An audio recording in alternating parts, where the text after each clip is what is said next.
Geometry के समबहुभुज के ऊपर बहुत बार ये क्वेश्चन पूछे जाते हैं और एक क्वेश्चन से हम 4 क्वेश्चन को कवर अप करेंगे।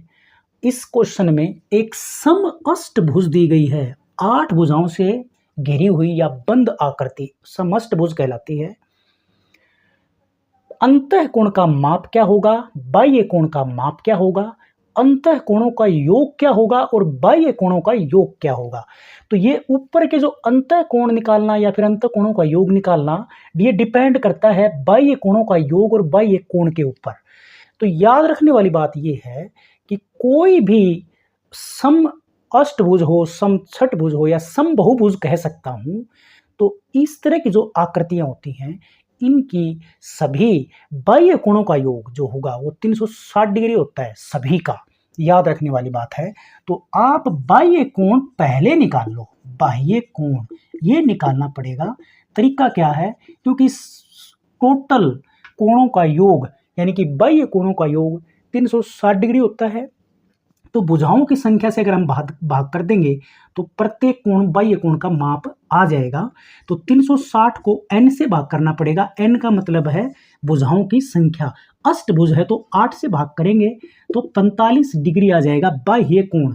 और बाह्य कोणों का योग निकालना था, मैंने जस्ट बताया कि कोई भी समबहुभुज हो उसके सभी बाह्य कोणों का योगफल हमेशा 360 डिग्री के बराबर होता है।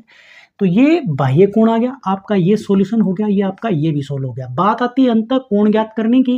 अंतःकोण का मान निकालने का फार्मूला क्या है कि आप 180 में से बाह्य कोण घटा दीजिए, अंतःकोण का माप आ जाएगा। अंतःकोण भी सारे बराबर होते हैं किसी भी समबहुभुज में। तो 180 में से 45 डिग्री घटाएंगे तो 135 डिग्री का मान जो आएगा ये सभी अंतःकोणों का मान होगा।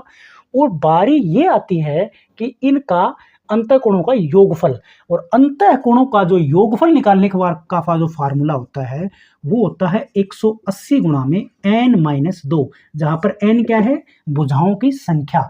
तो 180 गुणा में n का मान कितना है, 8, भुजाओं की संख्या 8 है, 2 घटाएंगे तो 180 गुणा में ये 6 बचेगा। तो ये 18 या 54 दूनी 108, तो 1080 डिग्री अंतःकोणों का योगफल आ जाएगा।